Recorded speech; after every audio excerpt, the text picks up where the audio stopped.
Biasanya pada umumnya setiap bank akan membikinkan yang kita kenal dengan istilah industry rating, yang direview secara berkala dari kantor pusat bagian credit risk untuk melihat apakah resiko daripada industri ini tinggi, menengah, atau rendah, dan ini akan mempengaruhi strategi daripada marketing daripada bank kita terhadap industri-industri tertentu sebanding dengan ratingnya, sebanding dengan resiko yang mungkin timbul.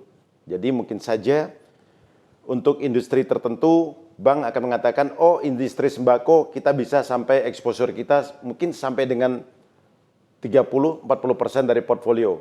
Oh industri yang bersifat toko-toko, kios-kios mungkin cukup 5%.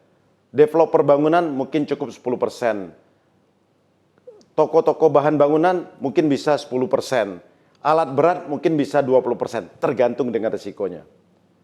Yang pasti setiap bank mempunyai polisi berbeda-beda dan strategi berbeda-beda, yang intinya semua bank menghindari resiko, memanage resiko, dan untuk menjaga agar portfolio kreditnya tetap sehat.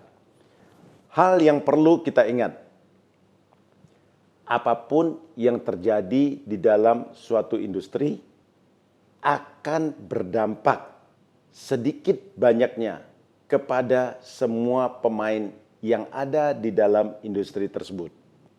Dan ingat, di dalam industri yang sebagus apapun, pasti ada beberapa perusahaan yang lemah di dalamnya.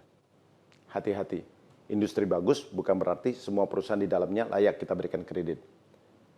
Dan di dalam industri yang lemah, yang ada masalah, mungkin masih ada 1-2 perusahaan yang masih tetap bisa bertahan dan masih bisa bagus usahanya. Entah tadi karena dia mempunyai malaikat penolong, atau memang dia punya spek atau mempunyai kekuatan daya saing yang tidak dipunyai oleh orang lain, entah produknya, entah kualitasnya, entah jaringan marketingnya, sehingga ketika orang lain rontok, dia tetap bisa berdiri. Jadi ingat, di dalam industri yang bagus, belum tentu semua perusahaan bisa hidup di dalamnya.